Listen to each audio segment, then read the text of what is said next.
learn on the job. That's okay.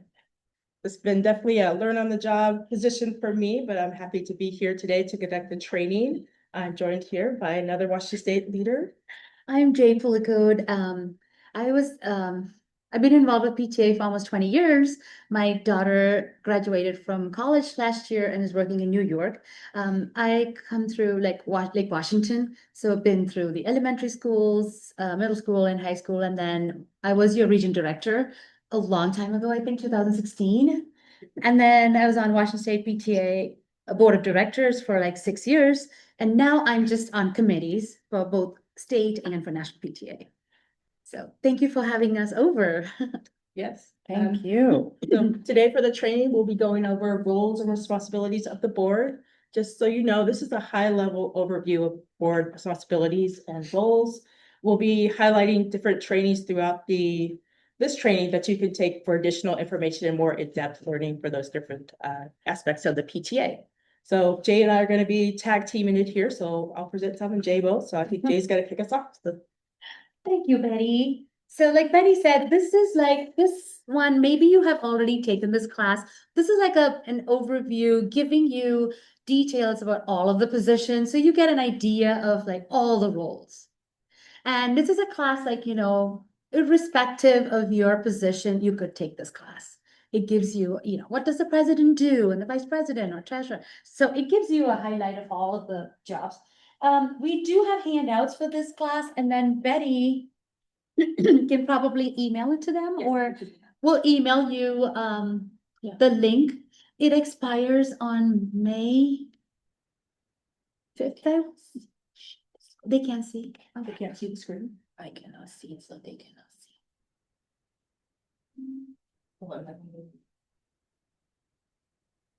So the handouts, we will get you the handouts. No problem. We're just getting started. So in addition to this class, whatever your role is, say you're the secretary or the treasurer, we would highly recommend that you take those classes in order to get all of the information needed. So with that, let's get started. Yeah. We do talk about the Washington State PTA uniform bylaws and the policy. All those documents are available on the Washington State PTA website, so you can get more information on them.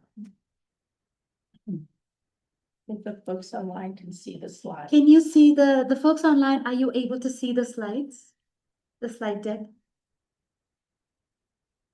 No.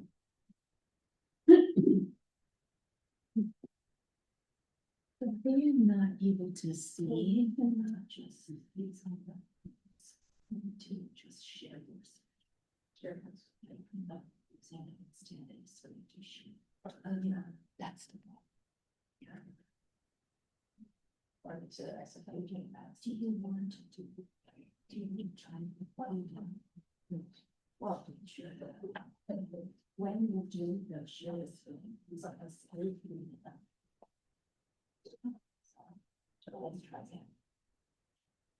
Sorry, we're just having some technical difficulties.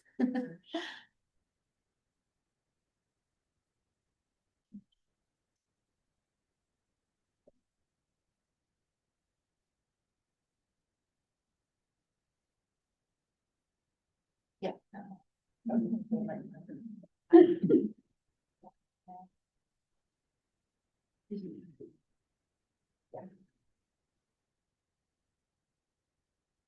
Okay. Fantastic. So thank you, everybody, for being patient with us. So this gives us an overview of PTA. So just so you get an idea of, how this whole PTA works. So when you become a member of your local PTA, you are also a member of Washington State PTA and National PTA. So this is how, happened to a structure.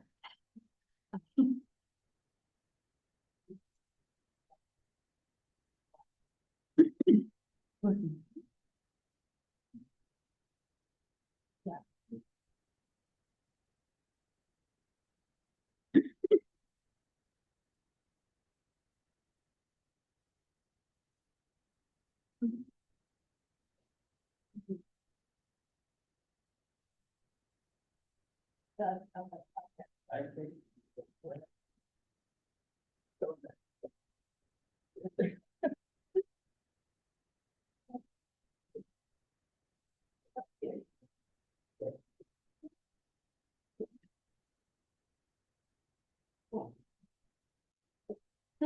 Oh, no. Now it works. Yes, it does. Okay.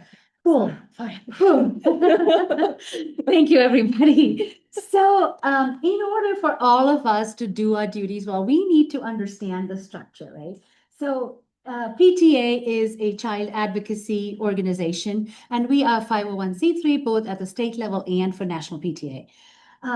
And so like I mentioned earlier, when you become a member of your local PTA, you're also a member of Washington State PTA and National PTA, and you can use all of the resources. And that's how these trainings come part of that.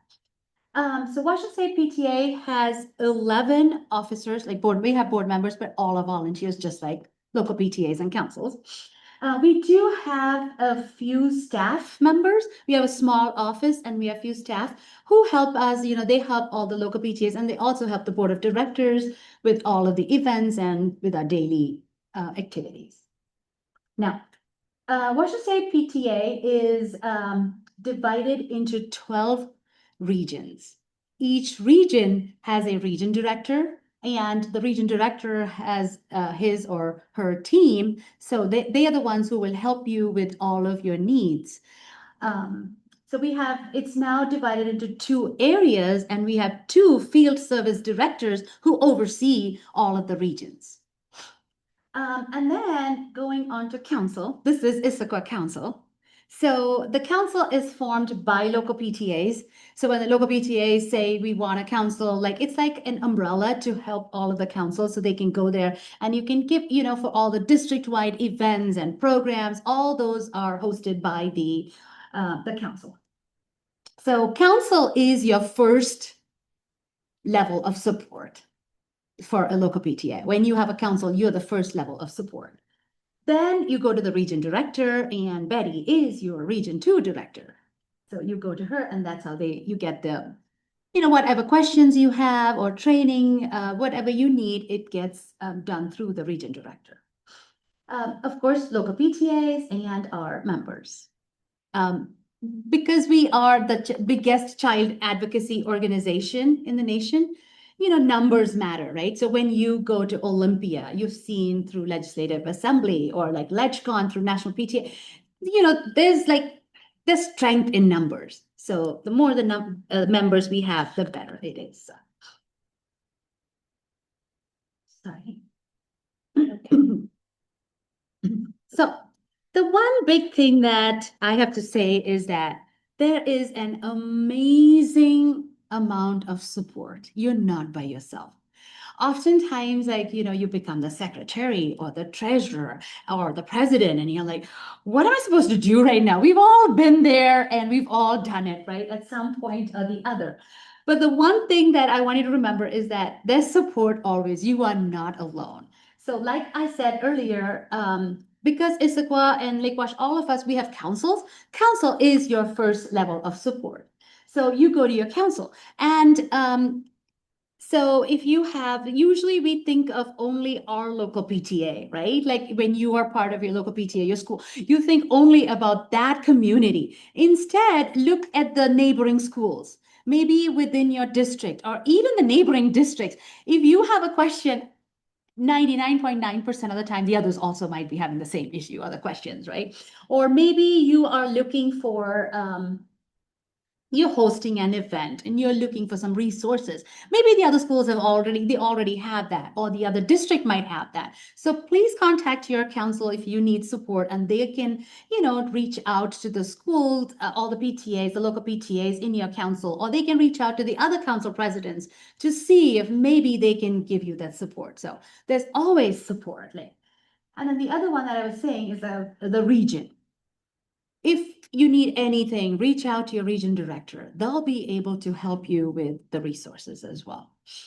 And the other one is you can always reach out to the Washington State PTA Board of Directors, right? You can always do that. But you may not know sometimes, who do I reach out to?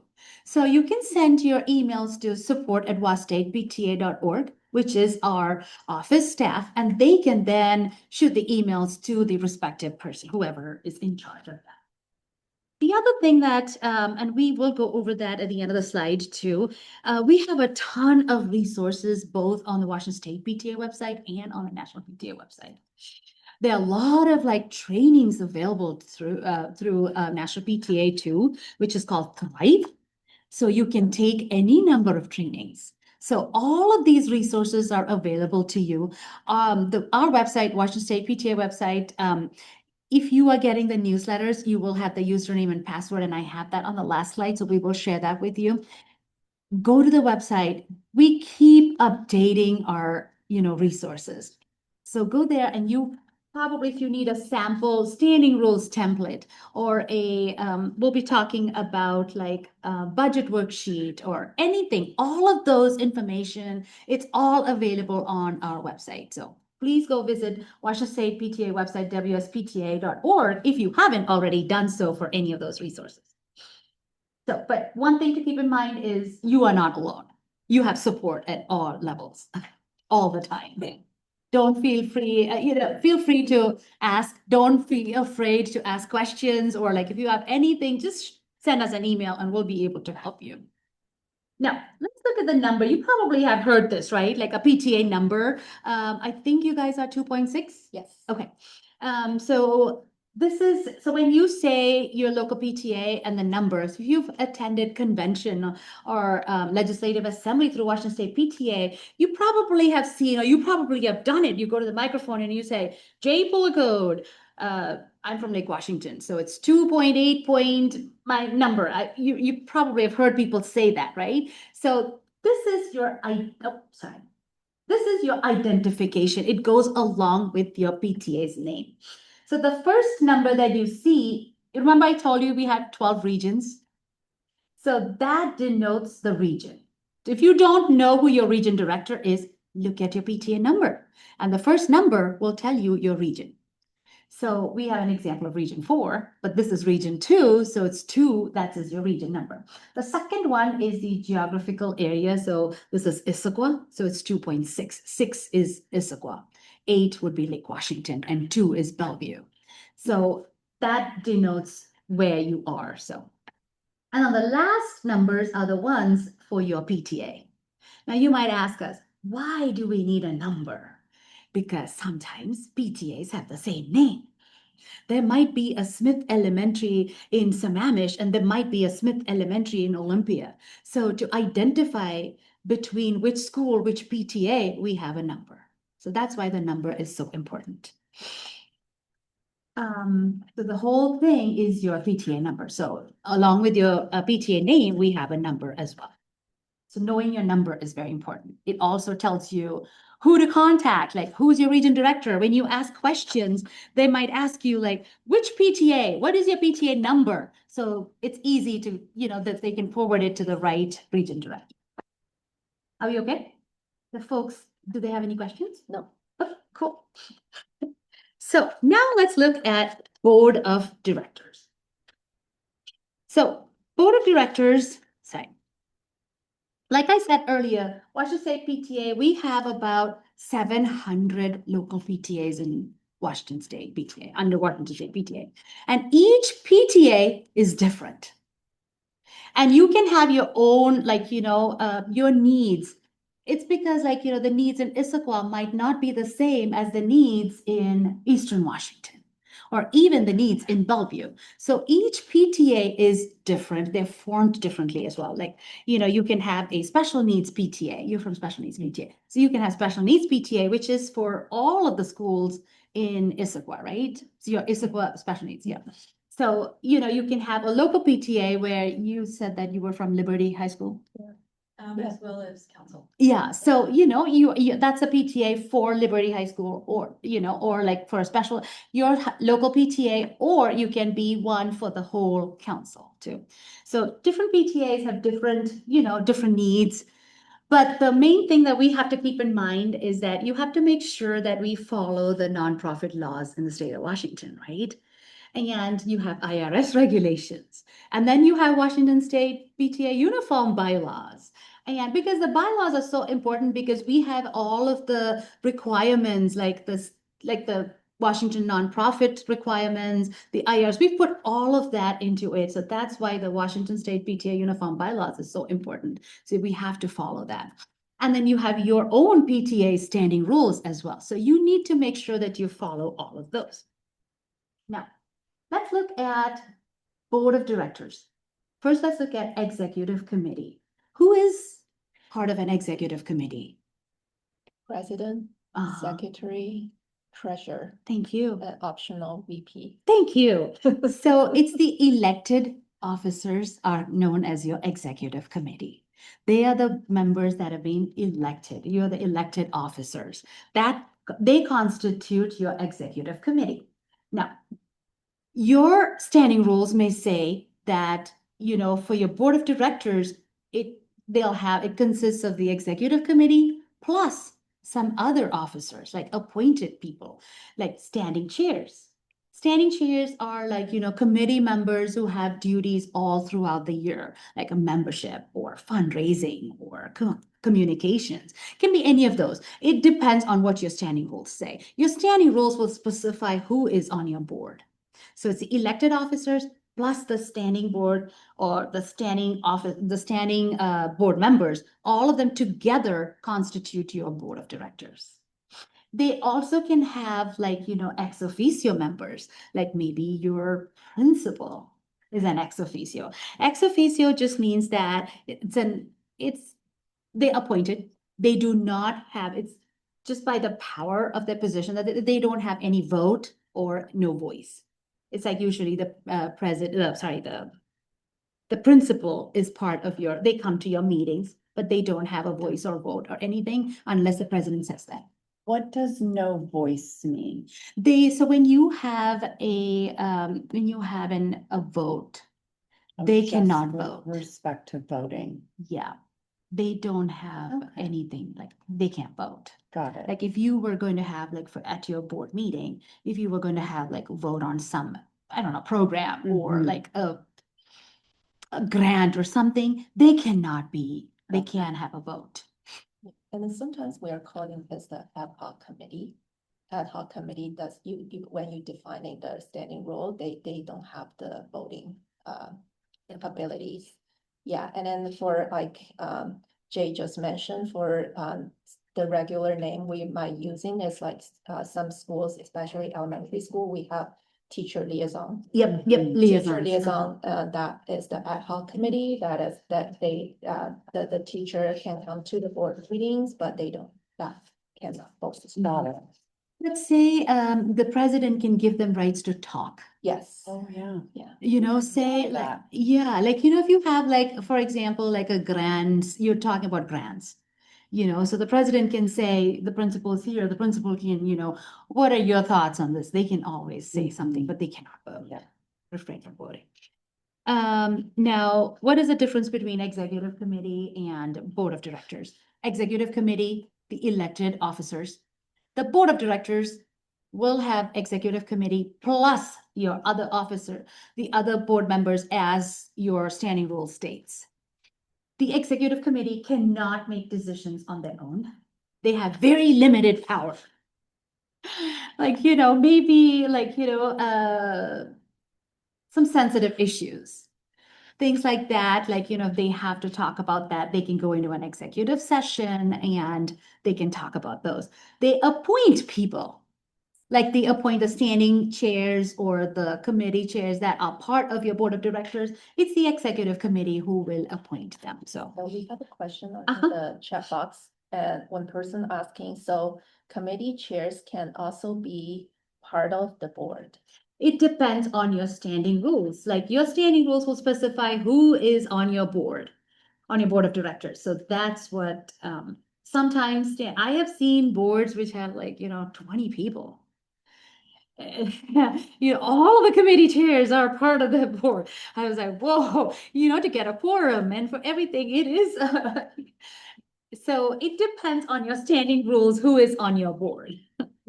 But we don't really want too huge board, but we also don't want Too too small, lean. yeah, so they can make Yeah. they can make decisions for Decisions, the yes. whole PTA, yep, Yeah, exactly. so I always encourage you guys checking your standing rule Mhm. first. And the other thing to remember here is co-officers. If, co-positions, remember, like, co-VPs, that should be specified again in your standing rules, because otherwise you can't just put two people and say, oh, you go the co. You can't do that. Anything to add? So, the executive committee, where my notes go. So we just talked about that. Again, very limited power for executive committee. It's basically to appoint people, appoint the chairs. And it's usually the elected it is always the elected officers, the president, secretary, and treasurer. Those are required by Washington nonprofit law. So we have to have at least 3 people. You can have more people based on your standing rules. That's totally fine. Maybe you have VP, you have your membership person is also part of your board of directors. That is fine, but you must have 3 officers, president, secretary, and treasurer. That is the nonprofit law. So you have to have that. VP was taken away a few years ago by Washington nonprofit law. So you don't have to have VPs, but please check your standing rules. Maybe you have not taken out that part and you said, okay, Washington State PTA said, you don't need to have VPs now, but check your standing rules. Your standing rules can be stricter or harder than Washington State PTA standing rules, our uniform bylaws. Yours can be stricter than ours, but not lenient than the Washington State PTA's bylaws. So we recommend that you have a VP because then, it kind of like the president is not doing everything, right? So you do have a VP to help out. So we do recommend having VPs, but it is not a requirement as per the RCW or the revised code of Washington, like the nonprofit law in Washington State does not require you to have a vice president. So like I said earlier, it's very limited role of just the executive committee. Like appointing members to the board of directors, making recommendations to the board of directors, and also like handling, like I said earlier, some sensitive issues that might come up. They handle those issues. Now let's look at the president's role. So this is specified in the Washington Uniform Bylaws, Washington State PTA's Uniform Bylaws. Like, what does the president do? So if you are a president of a local PTA, please attend the president classes that we have for, so you get an idea, a better idea of all your responsibilities. Some of the things that we have to keep in mind is that the president presides over all of the meetings. President is the presiding officer. Then, president is also an ex officio in all of your committees. So except nominating committee. You don't want to be involved with the nominating committee. That is a committee on its own, right? But in all of the other committees, it's not to micromanage anything. So you are aware of all that happens in all of the committees. And it's impossible for one person to do all of that, right? You can always, if you have a VP or whoever is the person who is the designee, like if you, the president cannot be there, who is the one who's going to be in charge? They can also help you out and attend meetings. It's not like you can go to every meeting, right? So it's hard because then you also have a life, right? Otherwise, this is all that you will be doing, going from meetings after meetings, right? So make sure, but you are the ex officio, you need to know what's happening. It's not like, oh, I'm the president, I'm only doing these things. You have to know about each committee, what is happening. You are the responsible person. You make appointments to positions and committees. Again, look at your standing rules. It's not just the president decides that, it is with the help of the executive committee and the board of directors. It's not like the president does that on their own.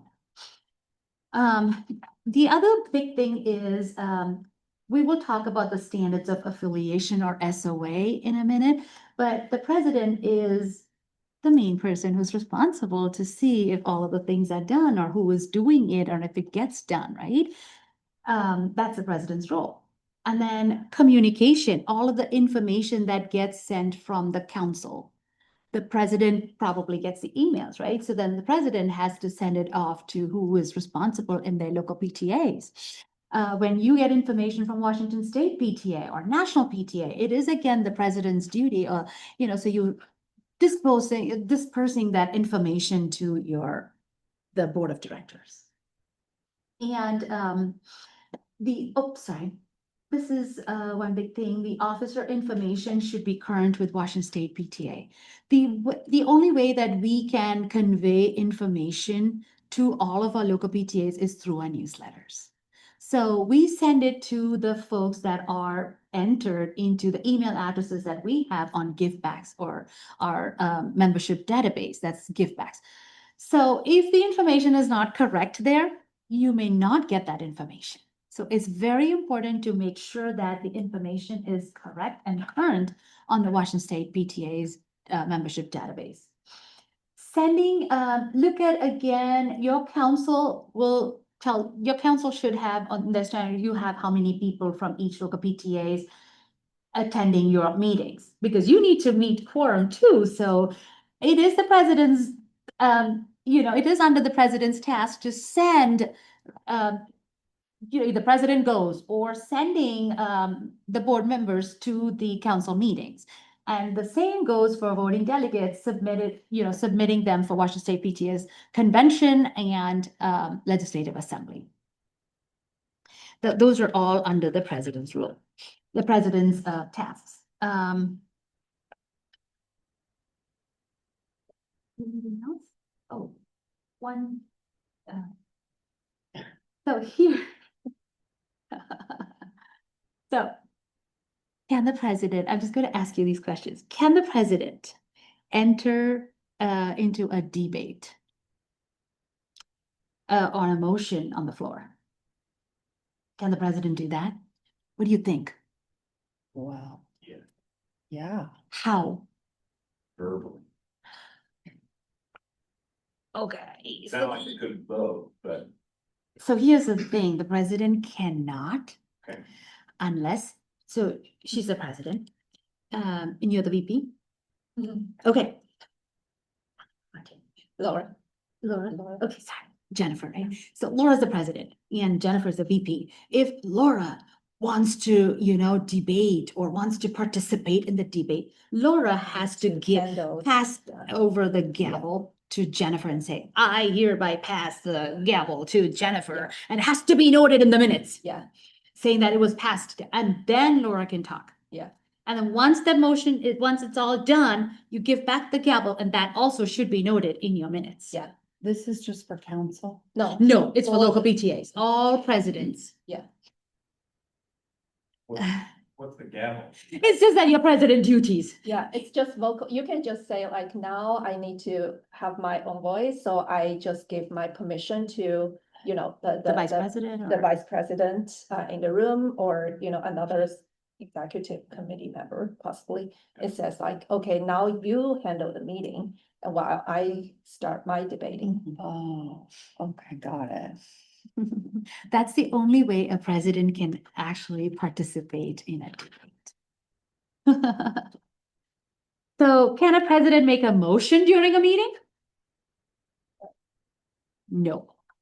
So this I'm going to read because it's per Robert's rule. You've heard Robert, right? Robert being mentioned, Robert's rules. No, it's- Robert's rules is the one that we all follow for meeting purposes. So per Robert's rules, the president doesn't have the authority to submit a motion.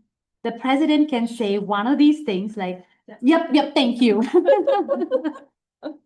You can say something like, at this point, I would entertain a motion, or are there any motions?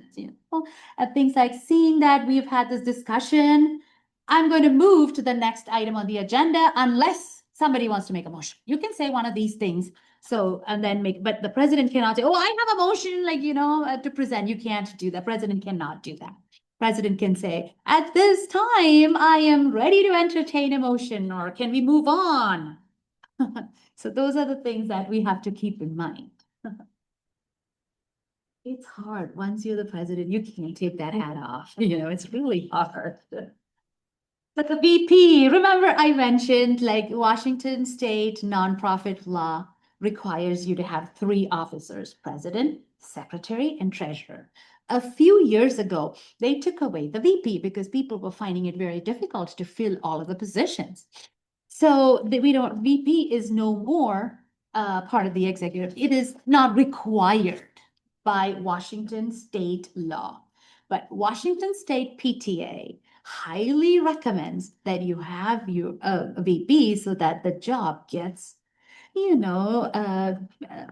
everybody gets, it's not the president, it's all on the president. So we highly recommend having a VP. But again, it should be in your stand. The big thing to note here is that it should be in your standing rules, whether to have a VP, how many VPs, and not to have a VP. If your PTA decides like we don't want to have a VP, it has to be in your, you have to make the change in your standing rules and you have to go back to membership. It's only membership who can make any changes to your standing rules, right? So you have to go back to your membership to make that change, whether to add or to take away. So it's whatever says in your standing rules, that is what it should be. So some of the things that if you have a VP, the things that you need to keep in mind is that making sure if you say you have many VPs, like VP of fundraising, VP of membership, VP of communications, make sure which VP will perform the duties of a president in the absence of a president. Or when the president has to give away her gavel or like her duties in order to participate in a debate, who is going to take over that? So that has to be specified in your standing rules. Who's the next person? The other things are like if you have VP, that's the role that gets like, maybe they don't have many things to do, or so making sure that they have tasks and you have a job description and you I totally relate to that. I've been there, done it, and we know that. So there are job descriptions available, and then you can also, here is what, remember I was telling you, you can reach out to the other schools in your district or in the neighboring districts to see what are your job descriptions, This is something that your council can help you with finding job descriptions if you need be. And then some of the things that the VP could do is the president usually would meet with the principal or at the council level with the superintendent. So taking your VP along, we always say, right, 2 people going instead of just 1 person. That is one point. And the other one is maybe this VP wants to be the incoming president, right? So then getting them already, their feet wet, and then, so they get, okay, this a feel to the position. So taking them with you to those meetings is a great idea. And taking them to the council meetings. If, the local PTA, when you go to the council meetings, taking your vice president with you, so then they also get to know what's happening. Those are some things that you can keep in mind. And then any other additional tasks, as your standing rules would say, or the president might come up with something. So those are all the tasks for the VP. Thank you. Questions? That one's me. Thank you, Jane, for that motion there.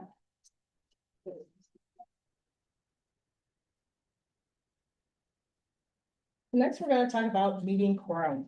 I have some questions for you. So it's a little bit of math. We'll see how you do.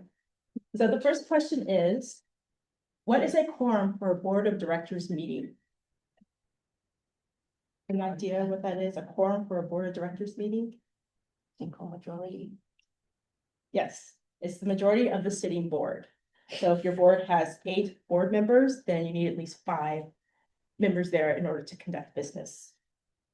Good. Second question is, what is a quorum for a membership meeting?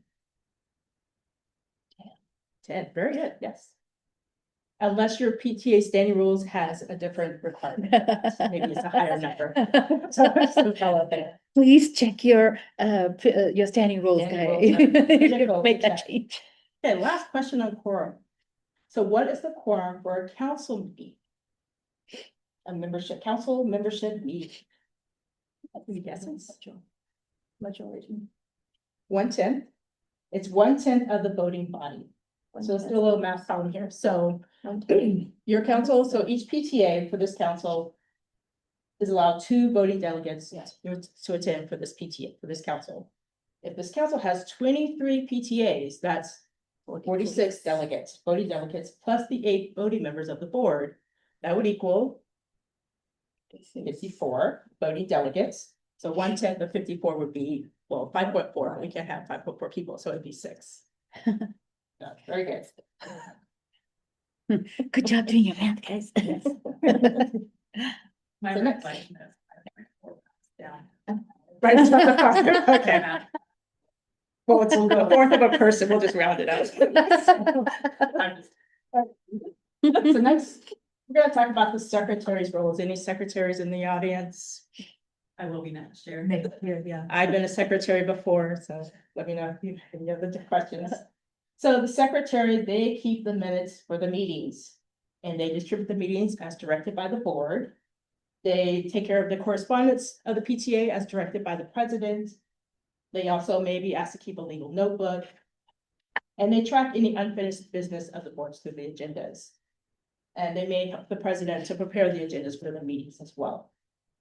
So the secretary, this is definitely a high level overview of the secretary role here. There's definitely training through WA State PTA for a secretary. And I would encourage, if you're not a secretary, to take that because it goes over a lot of the details and procedures of a meeting. So definitely that's a plug for additional training for the secretary role. What is a legal notebook? A legal notebook. It has all of your important documents like Incorporation. yeah, your Incorporation, yeah. incorporation, when was your PTA, and then incorporated and your 501s, all of those information is put into a legal Yeah, notebook. those documents, Yeah. important documents. It used to be a binder back in the days, and then, once COVID, people have started putting it like, you can have it up in a, yeah, you can put it up in the cloud or whatever, like, Yeah. whatever. But having one notebook is, In the contract, something like that. Yes, yeah, important document contracts, yes. I do have a question on that. So in this day and age, right, it is digital. And if all the right folks have access to that, does that count as 2 notebooks? So like a lot of times in like the rules, say like the treasurer has to have one, the president, right? Does that it count should, as one unless your big standing backup? rule says something different. If it's said. If it says it has to be a physical. Physical binder. Yeah. It doesn't have to be, we moved. It does, yeah, you, Yeah, yeah. it's from that. Physical binder. moved has a that requirement. after COVID, Yeah, especially. Yeah. because there were places you could not get to it because school buildings were all closed. Right. So Used to have 2 physical copies. It's like. It's just one physical. one physical copy Yeah, and that's then it. one has to be, Yes. yeah, Yes, yes. one can be on the cloud. Yeah. All right, next we'll move on to meeting minutes. So for meeting minutes, of course, these are taken by the secretary, and for meeting minutes, a word on that, they should be definitely high level meeting minutes. Don't get caught up into all the weeds of the details of, oh, Sally Sue sat here and then she sat across from that person, just high level meeting minutes. And again, definitely the WA State secretary class will give you some more in-depth information in terms of the secretary roles and meeting procedures. So a couple more questions for you. So do you need a motion to accept minutes? No. No. No. Minutes of the previous meeting must be approved, of course, but they can be distributed and approved as printed, or they can be read aloud and approved as read. So a formal motion is not necessary. For instance, the president may say, here are the meeting minutes, no corrections, as read, they're approved. Another question, Sorry, can I, you say they're approved, but you don't need a motion. you don't need a motion. How do you approve something without a motion? Who approves it? Secretary can say any changes. If Yeah. there's no changes, then the minutes Are approved approved as is. stated. Yeah, as listed or as read. Informal. Yeah, Thank you. So another question, oh, go ahead. Jen. if there are any changes, you say as, Amended, As amended. as amended. Okay, another question for minutes. Is it necessary to list the names of the individual that seconded the motion or just the motion was seconded? Just the motion seconded. Yes, that's correct. So no, it's not necessary to name the person who seconded the motion. Although the minutes should state the motion was seconded, minutes should describe each motion, report, or communication, any actions taken upon that motion, and the name of the person that actually made the original motion or report or communication. One thing the minutes does indicate if there was a vote on that motion, it needs to account for the number of fors, against, and abstentions. Those need to be captured in the minutes. And last question for meeting minutes. Is there a discussion without a motion? You may, Technically, no. No, Mhm. yeah. No motion, no discussion. Okay. It's in my book. I like that. She has a cheat sheet from Robert's Rules. Oh, very good. It is available on the Washington State PTA, you know, the PTA store, right? You could actually get that and yes, I think it's $1. yes, you Two. can, there is a link. You can also get like the link through the Washington State PTA. Yeah. Okay, let's talk about next the treasurer's role. Yeah. So the treasurer has many responsibilities, of course. But the treasurer is not the sole person responsible for all the financials of the PTA. Every board member has a fiduciary responsibility. Oh, yes. Sorry, can I back up to the motion, that last question? Yes. In practice, how does that, technically, there's no discussion without a motion play out in practice at the local level? Yeah, JD, let's see. So you're saying like it's just a discussion, The Just- board is but not having a meeting. but not, It's not a yeah, motion. but you're not making any decisions from it? Yeah, you can still have a discussion. So Okay. then that's what's on the agenda that says you are going to discuss. I don't know. So Yeah, you it's, can- yeah. Yeah, sorry. go ahead. No, go ahead. No, it's more like just like you, the general discussion and then make a motion. And then if there's any further discussion regarding the motion, then you have the discussion after making the motion, something like. No, but I think you're asking a question is like no motion at all. You don't care about you're not voting on anything. Right. You're just going to have a discussion. You can just have a discussion. You can Yeah. put that on the agenda that we're going to discuss, but not going to make a motion. So there's a little bit of, I guess, flexibility. Yeah, but you're not In gonna that make any application. big decisions, right? Like you're not going to, Right. Mm-hmm. Right, it's not leading to a decision. If it's leading to a decision or, vote, that requires a motion. yes, That requires a motion. yes. Oh, I like to think can- about it like, if you need sort of official discussion, if you will, where you get someone like this. There's a question. Then that should be after. If it's sort of like, or like, what is it we're talking about, why are we, or something, I tend to put that. Because I think that's what I've seen in practice too, in reality. Yeah. Okay, does that make sense? I mean, I don't know what constitutes something needing a motion, Something that you're gonna vote on requires a motion. but what do we vote on? Budget, Like, we- election. I mean, Jennifer's been in our meetings. It's lots of discussion. But and For there's the most rarely part, your standing motions. should tell you what needs an Yeah, amendment. I have a note. So This is if- also helpful. Yeah, Oh, okay, I'll send this. to all of us. Yeah, Yeah. I think I might have. Oh, but okay, okay, I can resend it. yeah, This is super helpful to have, okay, because at a high level, it helps clarify right. when motions are needed. Say like you have after-school programs, or you're having like a committee that fundraising or whatever, right, is, right? So you're looking at it and then you can have a discussion and then later on decide on which after-school programs are you going to go with. That needs a vote. Yes, Got it. for example. So that, it saves Oh, yeah. everybody, right? Sounds- The members can come and ask you, how did you come up with, okay, we had a discussion, you Yeah. don't need to, you just have to put in the minutes saying that we discussed. We don't need to do, like, this is what Laura said, or this is what Jennifer, you don't need all of those information. We had a discussion was there, and then Yeah. we had a vote, and Yeah. here are the people. That's why Covers everything. Yeah, Okay. Yeah. Yeah. Another easy example is that like for PTA, they were discussing like senior sunrise, they were going to have a barbecue, so it was a discussion. And then someone made a motion, I motioned to provide money for the seniors sunrise to add more money. So that was a motion, so we had discussion on that motion, but before it was just a discussion, senior sunrise. Yeah. So. Do Is you there another want to- question? Yeah, do you want to explain, like, there is a question about can a president second a motion? I think it might be better to just explain if a president have a vote. I know. So presidents at a board meeting, it is only, president can only vote to break a tie. Otherwise, the presidents cannot Make vote. a motion. They cannot make a motion at any point. It is important to have a control. Exactly, exactly. Okay, any other questions on meeting minutes or motions? Definitely, this is very high level, but definitely there's if you take the secretary's class, it goes into more detail. Somebody's in the waiting room. Yeah, I can. You got it. Do you know if there will be a secretary class? Yes, Yes. Yeah. for sure. We have all the president, vice president, secretary and treasurer. We definitely.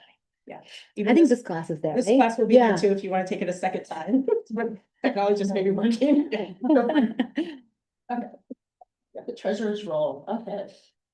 You guys are getting the edited version for convention. So the treasurer. Again, it's everybody's job on the board to make sure the PTA is being responsible with finances. Again, there's a couple of classes that go into more details, that's managing nonprofits. And I think there's a treasurer basics class as well. So the books do not belong to the treasurer, they're the custodian of the books.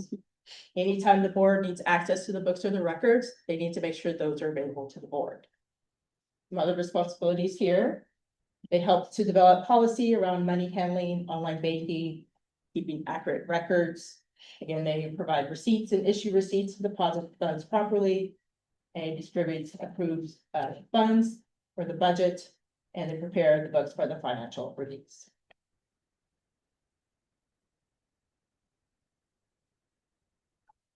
Okay, going up over a few financials.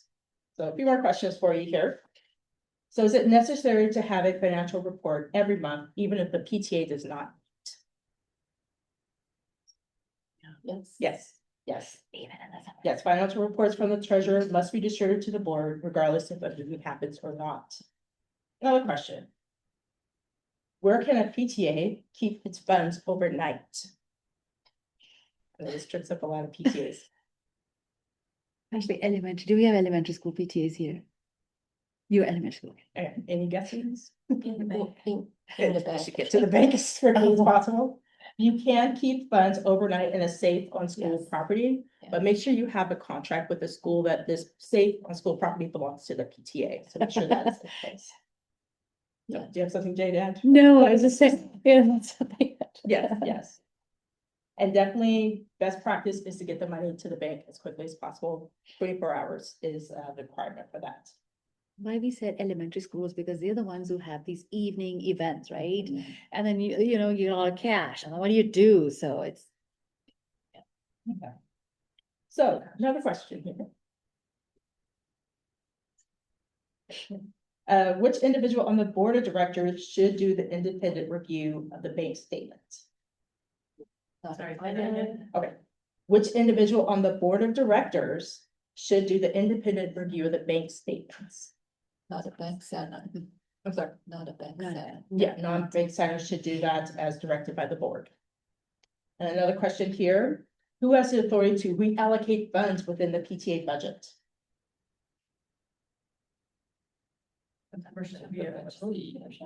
Depends on the. This is standing rules. depending on your. Depends on standing the On the rules, yeah. standing rules, yes, the board should not be moving money at will, should be within the standing rules of the provisions that the board has to reallocate funds. May I ask a question? How, in the monthly board meetings, the monthly financial report, should this be included in the minutes and part of the like the actual numbers, the spreadsheet, so when, you want to reference back a few months, you can see, okay, Yes, that's always, yeah. I mean, it's always. Okay, Yep, always have that, yeah. Yeah, Whenever the as treasurer's a- giving the report, that's part of the it report. goes into the minutes, Yes. and Yeah. it is Yeah. part of the record. If you did not get a monthly financial report, that also needs to go into the minutes saying that Okay. you did not get it, so that Right. you Yeah, know, and and you need to review the next following month or something. Oh, okay, got it. Okay, next let's talk about the board of directors role. So members of the board of directors are trustees of the association, stewards of the money, standing rules and overall management of the PTA. The standing rules for the PTA lay out the composition of board of directors and may provide guidance on board responsibilities. Some of those responsibilities being assist with the completion of the SOA. We'll talk about SOA coming up. Approve committee plans of actions. So for committees, they do not own their program. The board is responsible for oversight and approves committee plans of action at a time, and they may help to steer the committee in the right direction if they seem to be getting off track. Some other actions of the board, they approve fund requests, transact business between the membership meetings, make recommendations to the members and develop policy for social media, private handling and so forth. And they are encouraged to attend and participate in Washington State approved training. So, questions on? Bhavana just asking, what Aaron previously asked, what's the question? You previously asked, and what's the answer? I think Aaron just asking if, The financial reports yeah. should be included into the minutes, yes.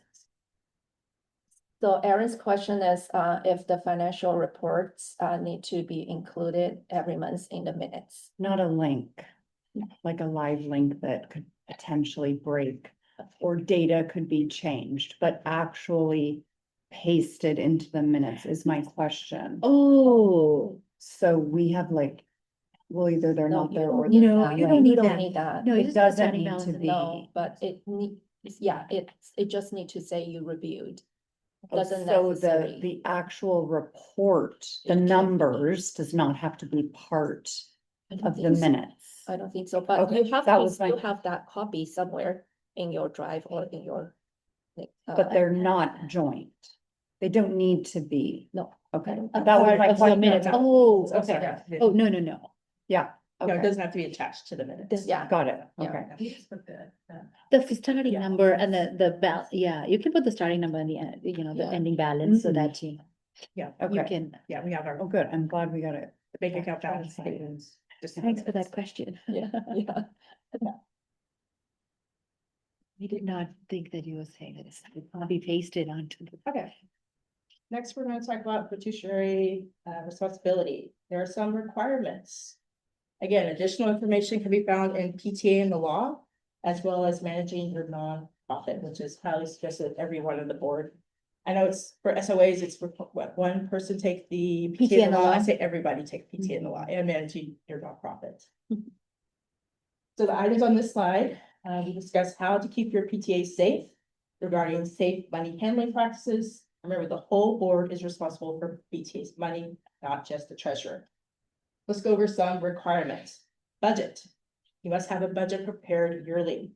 This directs how the money will be spent, and it must be approved by the membership. Monthly financial reports. Every board member must receive a financial report each month. Whether or not you have a meeting, this includes July and August. I know a lot of PTAs, that's very shocking to them that even though they're not meeting over the summer, you still need to have it.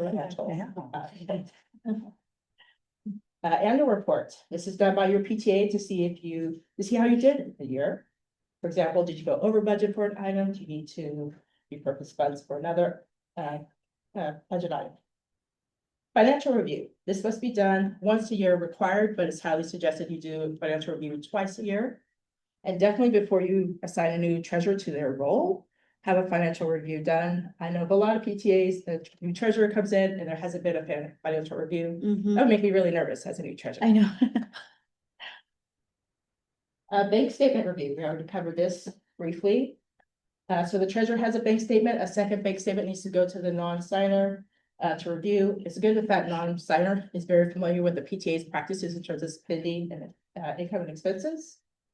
And this must be done as well as a requirement for your AIM insurance as well. Have that bank statement review. That has to be done every month. Safe use of online banking. Take measures to make sure your online banking is set up correctly and is secure. Use two-party verification transactions and put other safeguards in place to ensure money is safe. This should be standard, but everyone needs to be reminded, you need 2 signatures on a check. And for night deposits, you can do night deposits to get the money to the bank. Make sure you take someone else with you that's not related when you do the night deposits for safety and for accountability. Cash. Never pay something in cash, always require a receipt. And then receipts for funds received, establish a paper trail, make sure there's receipts for any type of reimbursement. And debit cards and secured credit cards, this is something new that was as approved by the state bylaws, I think in 2024. That PTAs can use debit cards and secured credit cards. Make sure this is written into your standing rules, the use of debit and secured credit cards and the requirements of safety procedures around that use. If your PTA decides not to use a debit card or secured credit card, you would just have members just use their personal credit card for expenses and just get reimbursed. But be mindful that that can create a hardship for some members of using their own credit card. Maybe they don't have the funds to cover it, so just be mindful of that. If your PTA decides not to go with the PTA use of a debit or secured credit card. Yeah. Okay. On banking.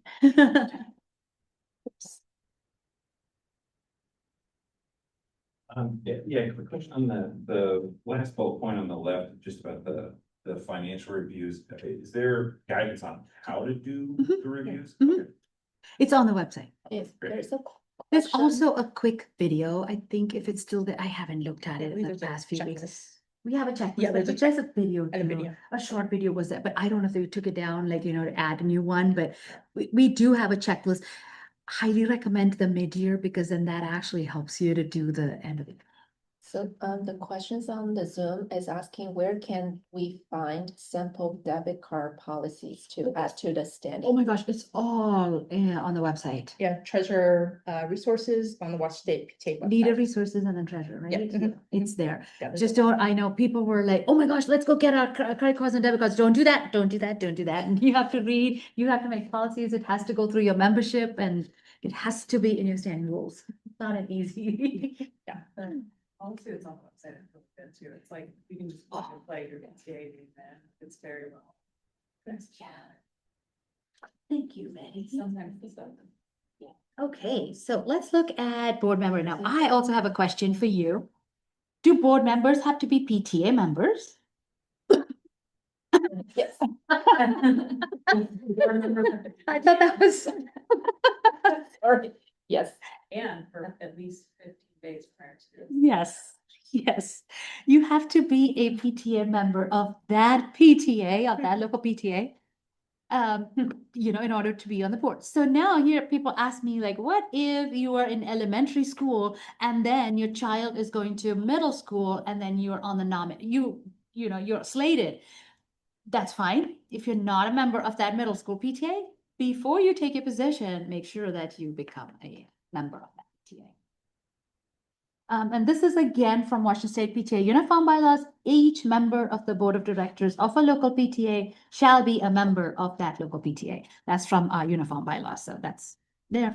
Now, here's another question. Can the current PTA Board of Directors sign contracts for the next year? To executive board member to sign the contract. Can you sign a contract for the next year? Can your board sign it? So what contract? like any I don't- contracts, like, Yeah. sign contracts, like, we'll spend so much money. Oh, Or, we'll give all this, you can't, No. unless your standing rule specifies that, you should not be doing that. Maybe the fundraiser does not, like, just think of what happened during COVID, right? Like, we did not know that this was coming. If people would have signed a contract to say you will do X amount of, you'll give $20,000 to the school for such and such a thing, and you did not have a fundraiser, then you are not able to pay the money. So don't sign any contracts. If you have an event that takes at least a year of planning. Make sure that it's in your standing rules and then that you sign it. Is that outgoing board members can't do it, or nobody can sign anything for the next year? even if Yeah. they're- Yeah, unless your standing rule says that, like, for an event that's happening in the summer or something, that the board can do that, you can. Okay. Somebody is actually. again, Okay, so I said a little bit about standards of affiliation. We call it SOA. It's up on the website. It is like a health check that we do every year. Basically, that's how I like to call it. It's a checklist. It has all of the requirements from, like, you see that from state of Washington, and then your insurance, IRS, everything, it's everything on a one pager. That's your standards of affiliation.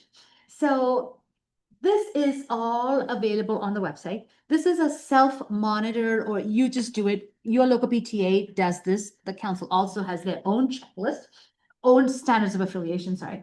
So this one you do it so make sure that this is reviewed at every board meeting.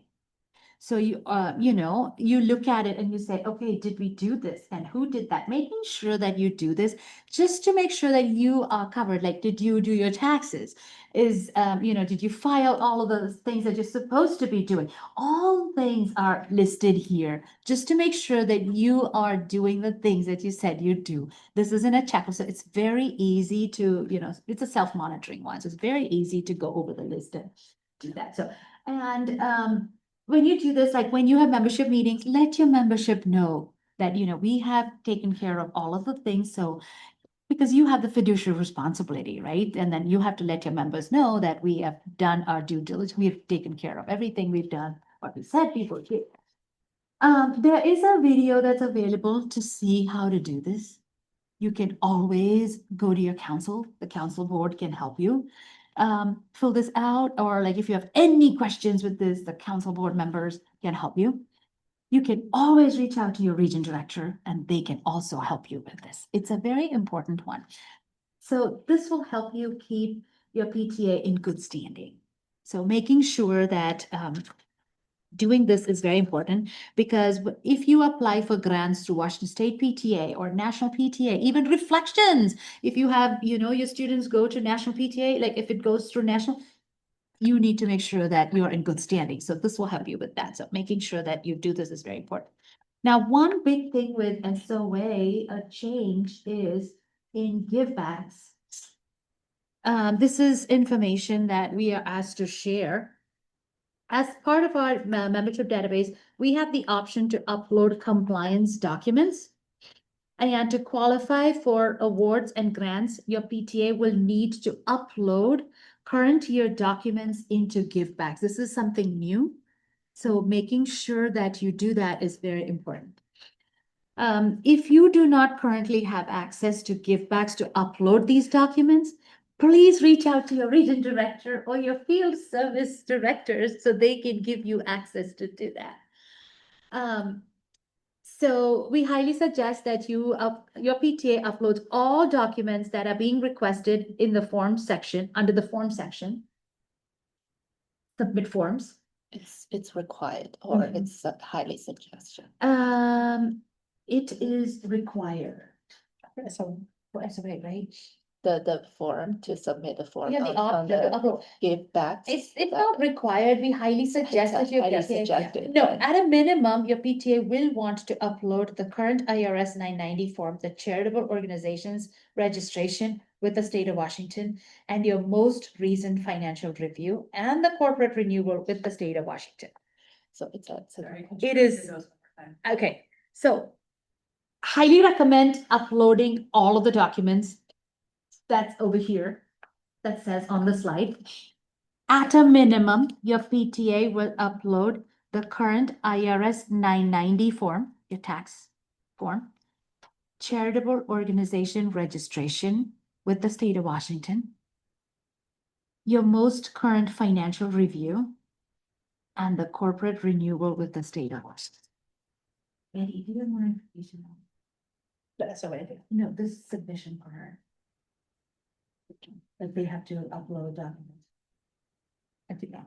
So this is, so if, you know what, we will get you, this is like, you know, as of like 2 days ago, day before tonight or something is when they said, okay, add the slide onto the presentation. So we uploaded it. And so this is brand new information for us too. So Yeah. Betty will relay to Laura. We'll follow up on this and. Yeah, I do see the, so when we switch to givebacks, I think, I do see the forms they required, not required, but they have this webpage on the givebacks asking people to upload, but it doesn't seem like it's a requirement anywhere saying like you have to. So Yeah, it will be nice to see somewhere say like you have to. A little you bit know, more clarification Yeah, around that, yeah. because I know it used to be required. Yeah. You had to submit it, but they changed Yeah, that. they policy changed where the it's policy. Optional. Yeah. but Highly recommended. Yeah, Uh-huh. yeah, okay. So we'll get back to you, but this is what our notes in. This is a new slide that they just said, okay, put it in all of the, and we just did that. Figure it out. I was like, okay, I'm just gonna read off the documents that are required, so we'll get back to you. Betty is your region director, and so Betty will get back to Laura.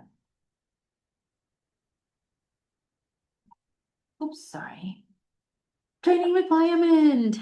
So if you are in an elected position, you have to, you know, attend one training. And all elected officers must attend at least one training. And then you have to have at least one board member attend PTA and the law. One elected officer attend PTA and the law. That is part of your SOA as well.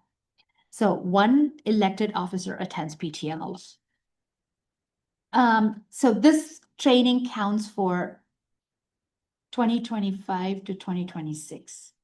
Convention is the cutoff. So anything convention and beyond goes for next year. So if you are attending convention, that will count towards 2026, 2027 school year. There are plenty of opportunities to take training. I would say I have been the leadership director and for Washington State PTA, and we create classes as and when the region directors come and say, this is a need. Okay, let's create a class. So we have a lot of classes. So if you think we can't have all of the classes at convention, time limit, space limit, and all that, right? But if you need anything, reach out to your council, and the council can always contact Betty, your region director, and we can bring training to you like we do now, if you want in person or like online, however you want. And also we have monthly trainings available through like webinars for the whole state of Washington, like all PTAs in Washington State. So go to the Washington State PTA website, you can see what's happening and you can attend those trainings. Don't just say, oh, I attended one training and then, oh, not just for the checkbox. It is, you get more information. And it's always like new information, like this presentation, we have new information now with GiveBack. We always, keep editing and reviewing all of our training materials. So make sure that you attend as many trainings as you would like. And attending convention, if you haven't already registered, please register for convention. So that was, and then also the website has a lot of information for you. And like I mentioned earlier, National PTA has all of the trainings online. I think we have over 100 classes that are now online through National PTA. And that's all because we are members of our local PTAs. We get access to all of these trainings. Right? Thank you for attending today's training. PTA and the law. So Betty just said PTA and the law and one elected officer must attend PTA and the law every year, right? We have heard people say, man, I've attended this how many times? Each time you attend this, there is new information. I have been teaching PTA and law, and I think I've been learning more by teaching it than taking it too. But it's by far my favorite class. I don't know how many times I've attended it, how many times I've taught it. It is my most favorite class, right? Yeah. Every time you attend, there's something new that you learn from it. And I would say attend it as a whole, like, your whole PTA. Because the president will take away what the president needs to, and then the secretary will take away their takeaway. So it is a class that I would recommend, like, attend as a whole board. So, and it's offered many, many times Several over the times. years. Yep. Yeah. And It's a, then, you know, when you take it from a different trainer, you'll get a different perspective of their experiences as well. So I like to do that. I like to switch up the trainers. and also, like, it is offered at convention. I haven't looked at the schedule. Did you? Are other classes offered during that time? Usually for PTA and law, they try to have it a standalone class, so there you don't have conflicting I classes. haven't looked at the schedule yet. I haven't had a chance. I believe that's the Okay. plan, I but was teaching a class of that. I don't know. I don't yeah, know. but the schedule's really tight. Yeah, it is. So I don't know. So check out the website. You can get all of the information for convention, but PTA and the law is offered many, many times over the year. If you want a PTA and the law just for your council, let Betty know and we can totally bring it just for your council. And if you have like particular questions, we can totally do that too. PTA and the law used to be, if you've attended this like 20 years ago or 10 years ago, whatever, it used to be like 6 hours long and 2 days. So we kind of like put it out and we said, okay, we're going to put all of the money thing into managing your nonprofit. And then PTA and the law has all of your legal requirements. So it's two, like, we took all of that stuff to the other class. So it's only like 2.5 hours now or 3 hours, depending on the presenters. But we But- did get the paper certificate by then, like. We did, yep. Yep, you do get a certificate if you attended online too, just so that you can keep it, not that. So that's why Betty was saying taking PTA and the law and managing your nonprofit is highly recommended because, we put all of the money, the financial stuff into managing your nonprofit so that it's not like a 6-hour class. Committee chair role. Do you have committee members and committee chairs? So your standing rules will again say if they are part of your board of directors or not. If they are part of your board of directors, say a committee, your membership committee chair is also on the board of directors. So then that's an appointed to your board of directors. Oftentimes, that's not the case. Oftentimes, like, committee chairs are not on the board. And then they look at the budget and like Betty was saying, right? Like it is not, even though the money is, there's a line item for that committee. Let's say, what committee can we say? Popcorn Fridays or popcorn Wednesdays or whatever. There's a line item for them and there's $500. It's not the committee's money, or they can't just say, just because it was already approved, they can't just take away and then just go do their thing. They need to submit a committee plan of action to the board just to make sure that they are like, so the board knows what are they planning. To give you an example, at a local high school, I was the president a few years ago, and towards the end of the year, the committee was like, it was an interim. My daughter got into that high school, like it was a choice school. So she got in like January and they said like, the president is leaving, so can you jump in and do it? And I was already the council VP. So I said, okay, fine, I'll take it on. And then they said, oh, here the committees are all operating by themselves. Great, even before I could understand the whole thing, the committee chair comes and says, we've already used up all of our money. We don't have any money. So they came to the meeting asking us for more money.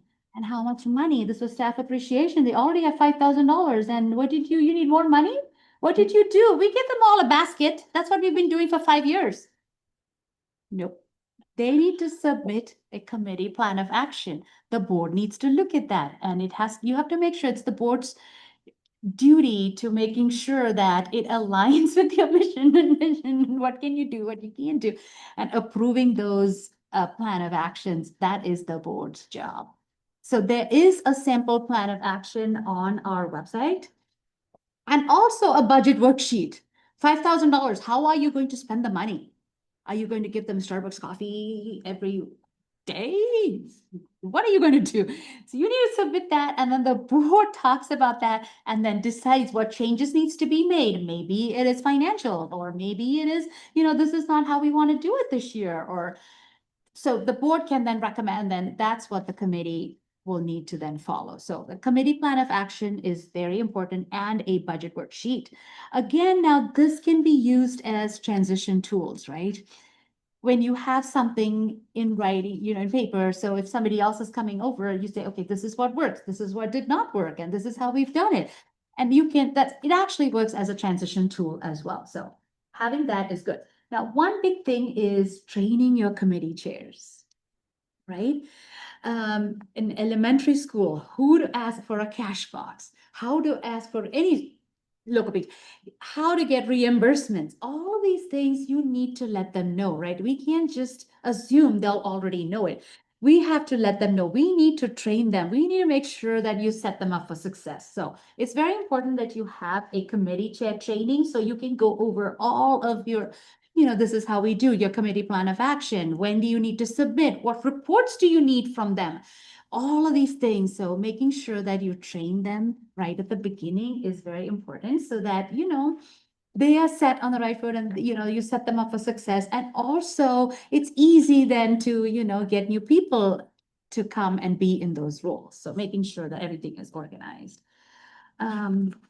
It's very important to have the training. I think I covered all of this. Do not take, the committee chairs cannot take any action on their own. It has to be approved by the board. Even though there's a line item, and they still need to submit their plan and their budget to the board, and the board approves it, not the committee. Are you okay? Thank you. Okay.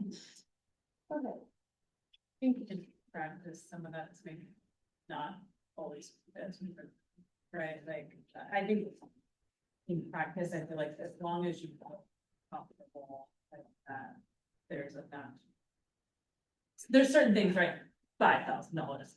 But if I got like $100 for reflection, and there's discussion and the understanding how they're using that for dollars, like, would you agree that that's okay as long as the board is aligned? Like, or do you feel like I mean, I guess you might be. Makes it easier. Be written, but like, they're volunteers, right? We're all volunteers. You don't need to put it in like in a paragraph, something, or at least something in writing. It helps, even if it is like, even for the reflection, another thing that happened was like somebody's, it's just like perceptions, right? We just assume that people know what they're doing sometimes. There's somebody who was in charge of food for Lake Washington's Reflections reception, and they brought in the food. You probably heard this. They brought in, so they said, like, I need help to bring, oh, yeah, we're all here to help you. She said, like, she's getting cheese out. She had to bring like some finger foods, and she just brought like $500 worth of cheese from Costco with no crackers. She said, I did not know that cheese go with crackers.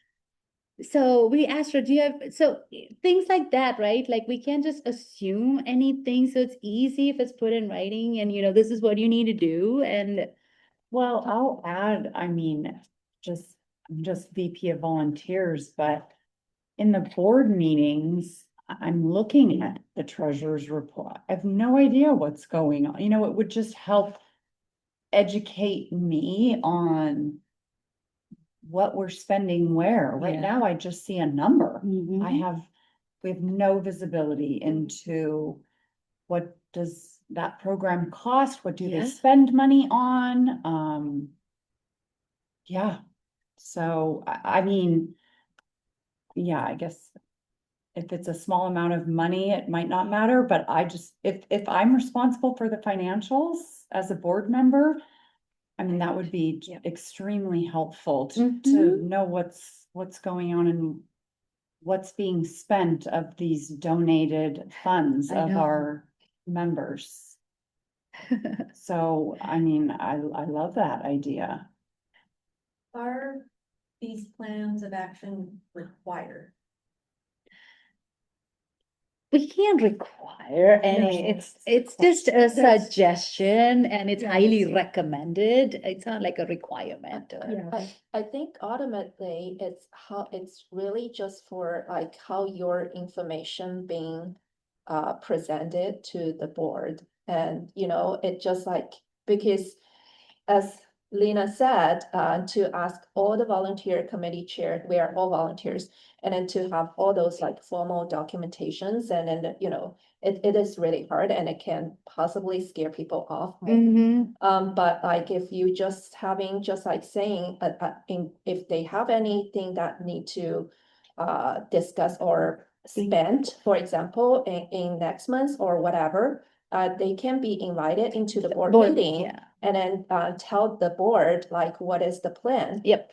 Then board, if Yep. the board approved and then it's recorded in the minutes, Mhm. then that should be okay. That should be, yes. Yeah. So At the I minute, think yeah. that most of the PTA right now is possibly practically doing this way. Mhm. As long as I think there is some records showing that what is the money to Yep, spend on, yep. then that should be okay. Yep, yep.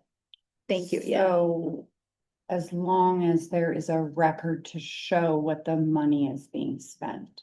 Yeah. I mean, I have I look at the treasurer's report, no idea what's going on. I feel nervous to sometimes approve it, because after I took codes of conduct and I found out I was responsible for the financials, I've been nervous ever since, but I don't know how to gain the visibility either. Does that make sense? So I guess if Jennifer would like to ask if it's required, okay, technically it's not required, but what does a PTSA like ours do? I don't know. Since it's not required. There is another benefit to having more things in writing too, in that, like, especially as you. Right now I'm at the middle school level, right? Mhm. You're only there for 3 years, right? And then we'll move on. Yep. And so having things in writing is also beneficial because it gives the next chair. Exactly, like a something transition to- thing, so yeah, to it helps transition. you with Yes, transition too. The training document. It's like a training document, Right. yeah. Yeah. And it details all of the stuff that you've done, like this is what here's, like, like you said, from middle school to high school, it's just the transition happens so fast, right? Like you had, one of the dances or whatever, this is the person that we hired, or what happened, how much, what was it, and all that stuff, Mhm. right? If it's in writing, it does help. But like you said, at least at a minimum to bring it to a meeting and let the board hear. But it's not required. No, you can't. I mean, this is what we're hanging on, so. But you we can move on. always- I mean, I got the message. I got the message. It is always required to let the board know how the money is spent. That is the It requirement. is the board, that's what we would, And yeah. then the board I need don't- to I didn't know approve if that, the- and you cannot say, okay, you cannot go coming to the meeting or just say, like, I want to spend all $5,000 to purchase something doesn't make sense. And then the board say, no, you cannot spend that much money. We only have, you have to spend somewhere else or purchase something more beneficial. So that is something that is, need to, The board has to Yeah. approve, it's not the committees. yeah. Yeah, okay. I mean, I guess what was the most surprising part of all of this is that I just assumed if it's in the budget, I don't need to care as Yeah. much about but just learning that today changes a lot for me, I guess is what. Just wanted to clarify. I just thought if it's approved and it's in the Yeah. budget, Mhm. okay, I approve it. Because things again happen, right? The budget gets up and then, Yeah, maybe I the know. fundraiser happened and Yeah. then we didn't bring in as much money as is expected or. Yeah, okay, well, thank you. Yeah, I know for one of my PTAs I'm part of, it's in our standing rules that for a committee, they have to come like a month before their event to explain their plan of action to the board. And then after their event, this is in our standing rules, they have to come back and say, how did it go? Did you? Or within Yeah. budget? Put something over like budget? that. Yeah, Is something, did Okay. you have that kind of thing. So Whatever your it's board in is the standing comfortable. rules.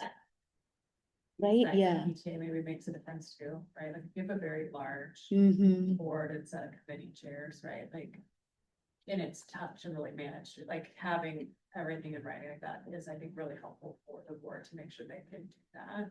Yeah. If you're at So there's- 13% all in, right, Yeah. you might be Yep. able to do more discussion. oriented Yes. too. Yeah. Exactly. Great discussion. Okay, next we're going to move on to the importance of membership. Any membership chairs out there? I've been a membership chair for way too long, so. PTA is a membership-driven association without members. We don't have a PTA. So membership chairs are encouraged to take as many membership courses as they can. Again, there's a lot of resources on WA State PTA. Also to convention as well to get some insights into membership, and as well as other resources and tools that we have on WA State PTA site for membership. So members are the voice of the PTA. So the more members you have, the more power, the more influence you have with that many members. And membership is not the job of just the membership chair, it's the job of the whole board to talk about membership. So at the beginning of the year, you should be setting goals surrounding membership. Throughout the year, you should be talking about membership. At the end of the year, you should be talking about membership. It's a whole board job to talk about membership and have goals. It's not just about getting members, it's also retaining members as well. You don't want to lose members because of issues or drama on the board. It's like you want to work together as a board to ensure you're getting new members in and keeping the ones that you have. And don't forget about how you ask others to join the PTA. There's a whole class on membership and joining the PTA. Some people don't join the PTA because they were never asked. Nobody asked me. I didn't know there was PTA. So ask them, hey, would you like to join the PTA? Tell them all the wonderful things about the PTA and the things that your PTA is doing. And also don't couple that with volunteering. Just, would you like to join the PTA and support our PTA? We would love your support. That's my leading stance when I meet someone, I talk about the PTA. We love your support if you join the PTA. I don't mention anything about volunteering, but have a comeback for them. You don't have to volunteer if you join the PTA. So ask them to join and ask them for their support in their membership. But if they like to volunteer, we do have opportunities for you to volunteer. Okay, next we're going to talk about the role of the PTA member. So who has the power of the PTA? Members have the power of the PTA. Members are the ones that are electing officers. They're approving the standing rules. They're participating in nominating the nomination committee and approving the budget. The board is dictated by the members of what the members decide, their standing rules.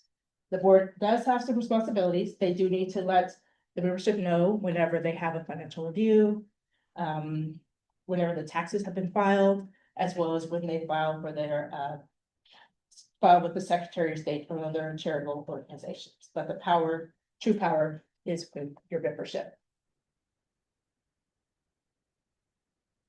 Next, we'll talk about advocacy. Does everyone here in their boards have an advocacy chair, No. Yes. No. Oh, I mean, I guess. a chair, legislative chair? Sorry, yes. Yes, oh, yes. Okay. So National PTA is the world's largest child advocacy association, which is really great. Advocacy is speaking up for someone else. And we speak up for our children in many ways.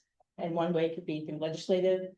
Advocacy chairs can encourage parents to get involved and be aware of issues that affect their child.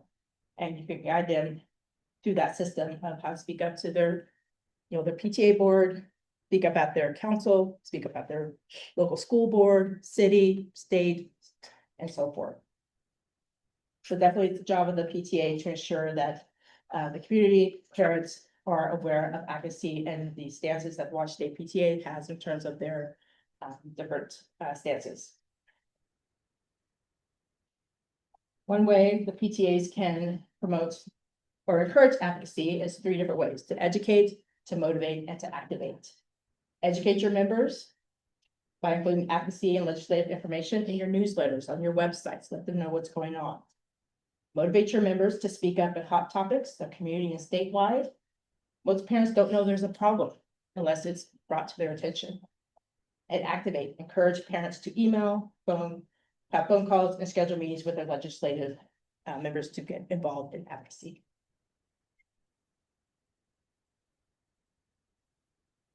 Okay. Next, we're going to talk about diversity, inclusion, parent education, school and parent engagement. Does everybody here have an idea what BASE is? Yes. Okay, very good. Oh, I have, but. Oh, okay. So definitely you want to make sure you are being inclusive and including different aspects of your school population, making sure they feel included. And BASE goes beyond just diversity, although it is one important part of family and community engagement. And it's just like the name of the sound, family, community engagement, people coming together. So a couple of things to realize when it comes to BASE or family and community engagement is making sure there's representation on your PTA. Is there a part of your school community not represented on your board of directors? Why or why not? Think about how much better your PTA would be if you have participants, board of directors representing each section of your school population, your community. You educate your parents to help them with their children. Do families in your community need to know about know how to parent their children successfully? Or different aspects that help parenting their children, like digital safety. A couple of years ago, I was a digital safety rep for national PTA, so I did a lot of meetings with PTAs to talk about digital safety, because that's an area that parents, who knows this stuff. It's constantly changing. Digital safety and keeping our kids safe online becomes harder and harder every year. So educate your parents about different topics such as that. Just have really great engagement with your parents. Okay. Communication plan. What is your communication plan with your school, with your community, your parents? What type of communication plan do you have? It's very vital to have a very foundational and very effective communication plan. And don't forget about branding. Brand everything. It's important for them to know family night presented by the PTA, grad night PTA, or school PTA dance, that kind of thing. Make sure you get your PTA name out there, it's publicized. So again, you want to have your name of PTA out in the community so people know these great programs are brought to you by the PTA. What are some of the, just asking the audience, what are some other ways that you communicate with your school, your community, your parents? WhatsApp? Okay. Is that effective? Do you find that? I don't think it is. Oh, okay. I mean, I don't believe we have like a group of even our PTA members, right? Or, I think it's just ad hoc Okay. WhatsApp groups. Okay. Any other forms of communication with parents or? I think this year, the email addresses that we were given to communicate wider has really been helpful for us. So our It's like district is each jar or something like that? no, it's actually our district have a contract with each PTA to providing each PTA the student directory. So that's, yeah. Has been always so Yeah, great. so that is the really opening the door for all the PTA to be able to reach out, newsletter, especially like the newsletter. You can send it to all the family, not only the PTA member. Oh, Because the one of the thing that we find out is when the PTA members, when we keep sending the PTA members the information, it doesn't really open the door and doesn't really help the membership. Only way is to really email to those ones that doesn't even know what's happening in the PTA, can attract them to join the member. Oh, wow. So that is like for a couple of years, we work with the communication department here. We finally this year, we have this ability to Great. get the What, email. Jennifer shared that with me. What is is that working, happening, or Yeah. schools? Yeah, all the schools, Message.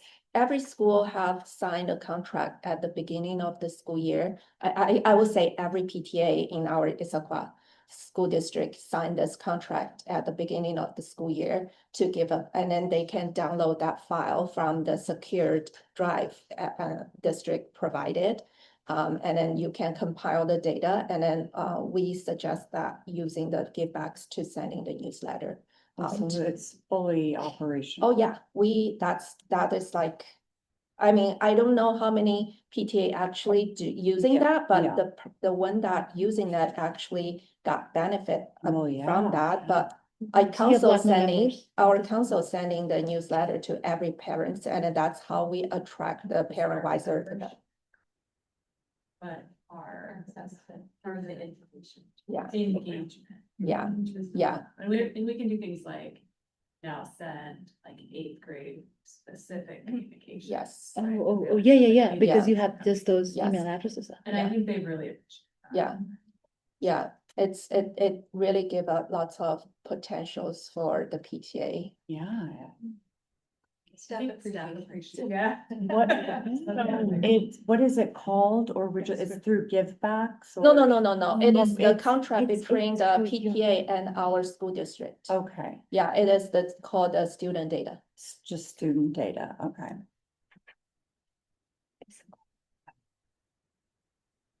Oh, yeah. And it does need to renew the contract with the district every year. Okay. You do also sometimes use, through the school, Canvas notifications. Yeah. Oh, really? That kind of like. Issaquah like has been like very, in the past, before they changed the whole website, right? It used to have like things where you could be a member, your membership was always like, when I was region director, this was the only district that has 100% membership. I'm like, how did you guys do that? We not. We struggle. So now awards.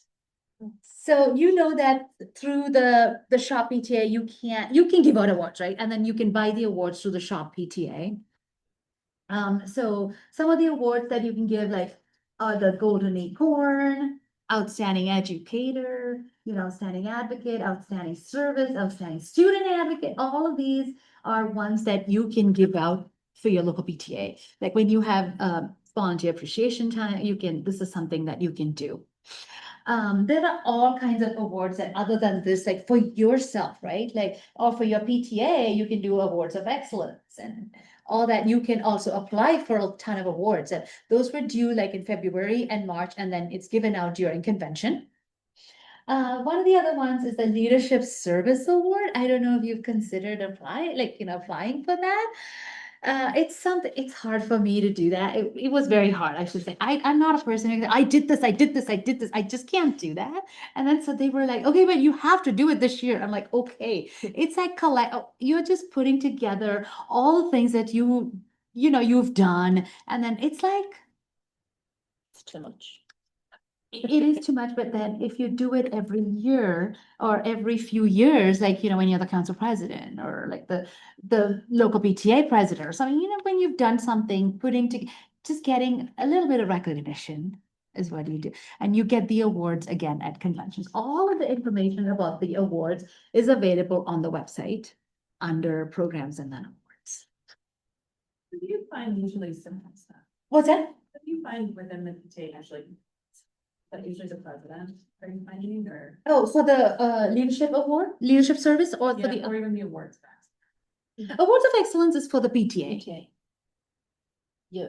That's for the Yeah, no, PTA. I mean, but you have to submit. You have to submit. So Issaquah used Yeah. to have, the council used to host, and that's how I took that. And then I did that at Lake Washington, where Issaquah used to host days when you can bring in your stuff and put together. This was back when we used to have binders and it was all in person, and now it's all online, but Issaquah was the first one in the whole state of Washington to start something like that. And, they took it, It's really and I think they got awards for that too.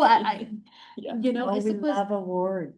So it's love something that the awards. council can really help with the awards is where you, say, bring in your thing, and then we'll just have like something like this and have everybody upload your, help you go through the award process. So I think also, I remember, so when a PTA is trying to apply for award of excellence, it's all, not only the president doing this job, but the secretary, Everybody has a. everyone just like pay, but mostly like the secretary will, for my case, the secretary can collect all those documents.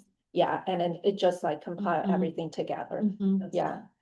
Yeah, and then I think in Lake Washington, we had somebody who said, I'll just help with, at that time, I'll come in and I'll help with the awards. So then they helped with the awards.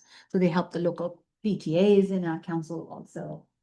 But it's like, I was just telling them, it's like, was the first school district, like first council in Washington State who started this program where they would help all the local PTAs submit awards.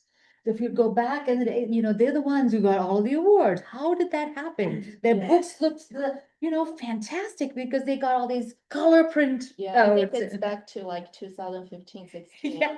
Yeah, that almost like every school PTA has in that awards. And then it just like after 2 or 3 years, like people say, oh, this is so complicated. We just not doing it.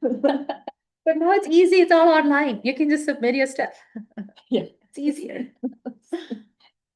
We are done with this. Oh, done? Oh, Yeah. Oh, okay. Is that it? Couple more? Okay. Yes, I must say that, yeah, for Region 2, yes, I'm actually on the programs committee, so I see all of I don't judge them, but I see all of your applications, and yeah, it's very, very impressive for Region 2. Okay, so next it's the PTA and the principal. Hopefully PTAs are doing their best to establish good relationships with their principal at school. Definitely the PTA and the principals have different functions.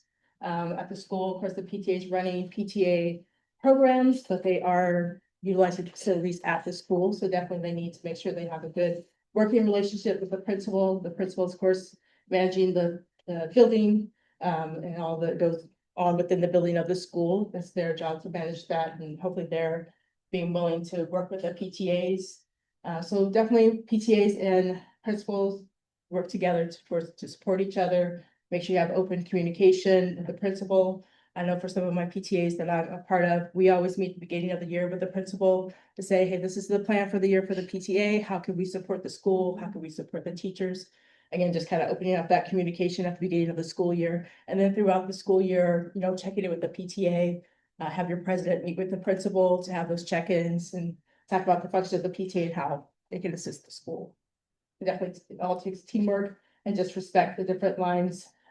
We have a different function as a PTA versus the principal. Sometimes we're gonna agree, sometimes we're gonna disagree, but hopefully you can work through those challenges. If you do have issues with your principal, please reach out to myself and also Rachel. We're here to support you, and also council as well, to help you mitigate some of those issues you might have with the principal. I just have a quick question. Laura, probably more.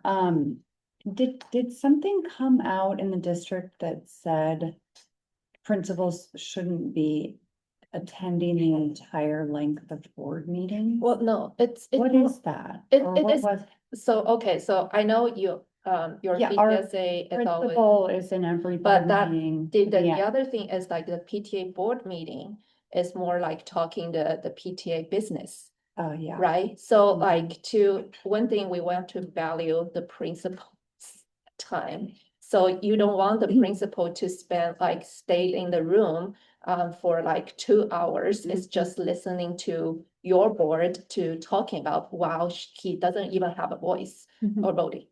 Right? So what we normal Well, practice. I'll add for board members, it could also be tricky if I'd like something addressed and. Yeah, and then principal- it's also there will be some like conflict of interest, right? You want to talk about your business and then it's possibly impacted or have different view from the principal or school side. Mhm. So or the school is asking for a grant or something, the grant money for a teacher or whatever, then it will be the best practice, like the principals not attending the board meeting. If your board really interested to invite the principal to your board meeting, then just possibly first 10 or 20 minutes, just give the principal report and then the principal can go.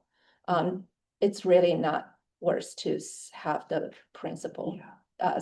but you can invite the principal to the GMM Yeah. to give the report. So that is, What about back to awards? The principal would like to see the winners of like outstanding advocate and before this gets approved, I mean, is this normal? no.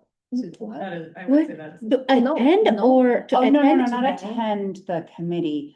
It's After the not- committee meets. No, no, no, no, No. no, no, no. That's the PTA award. Yeah. Yeah. I don't know. No, the principal doesn't have No, the they have voice no to voice. make the decision who's. Not decision, Okay. visibility.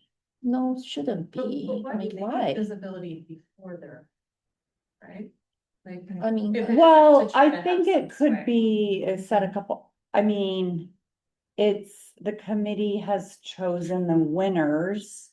And then the next step is to show the principal. no, Why it, would that be? you present, you can communicate, say, this is the person who got this award, but you don't need the principal. Well, I don't think that's ever been explained why. I've never known the principal to say no.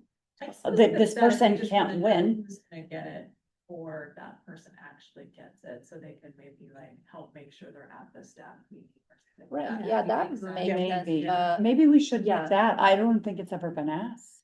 But I don't think the principal, Yeah. I mean, I know from my 4 years or 3 that Right. the principal has not said, no, this teacher can't have this award, but it's just part of the Well, no, process, but I don't know why. Well, I mean, you always, if this is for the outstanding educators. Educator. yeah. Well, the principal can, you still need to tell the principal, like, figure out how to announce to Oh, the we winner, right? know that. We Yeah, do yeah. the same thing every year. Yeah, but you need to possibly schedule the time to attend that staff meeting or some like show up Yeah. in the class, I guess. But But that's that's. surprising, or yeah, maybe yeah, inviting the yeah, family Yeah, or but that something is like the only that. time you need to ask the principal what is the best Mhm. practice, to show this, to award this to this person, but principal doesn't really have a say to say, no, you cannot give this prize to this I person. want to clarify. Yeah. He hasn't. I Yeah. just don't know what the step is for or why, and if that was normal. Yeah, it is normal, like, I mean, I don't know. I just saying, like, it's normal to let to talk to the principal and then figure out how to announce Yeah. the award, yeah. I would say with the 3 principals that I worked with, there was a conversation about when would be appropriate. Yeah. And that was actually, has always been separate. from Yeah. The selection of the winners, and then I would generally, before obviously to Yeah. that time when they get announced, make sure they're aware who is being announced, because they Yes. often would then help make sure that person Exactly. was wherever Yeah. we were training. Yeah. That would, I would say in my experience. Yes, Mhm. exactly, yeah. Okay. Mhm. Yeah, in terms of the meetings, like PTA meetings, inviting the principal, I've seen it many different ways, but for the most part, for my district, we invite the principal to every meeting, and they're there for like, this is the first report, principal's Yeah. report, and then they're there, they get their Yeah. And their then- update, people could ask questions. Actually, it's a selling point for our PTA, because we're a high school. Hey, come to the PTA, join the PTA, Yeah, the yeah. principal's there, you could ask for any. And all of the questions are PTA, like PTA business, or is it like tardy policies?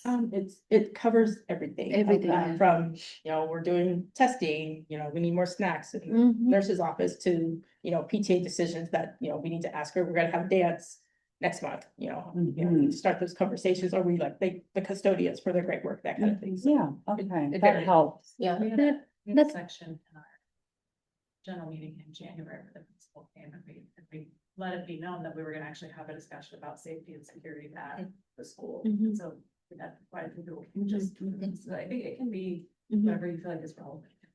And the same thing goes with the superintendent too, right? Like when you have your general membership meeting, you can invite the Yes. superintendent, at least for Lake Washington, they would always come, the team would always be there, and then they'll talk about everything. So that's again, a huge selling point because Mhm. people Especially want to be there. Prejudice. Yeah.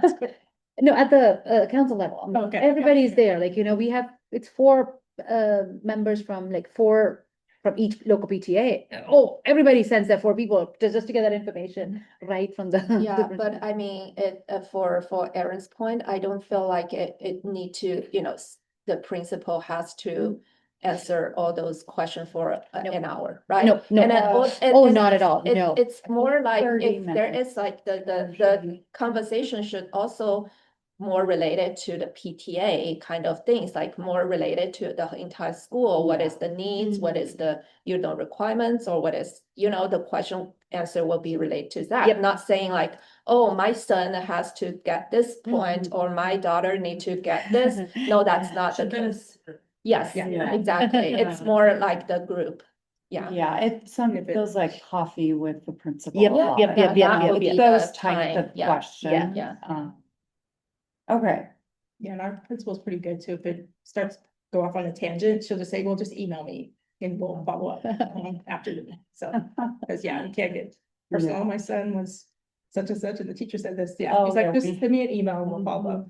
Yes. So, okay. I think we're We're at the end, right? there. Oh, yeah, oh. Guess we'll just read this.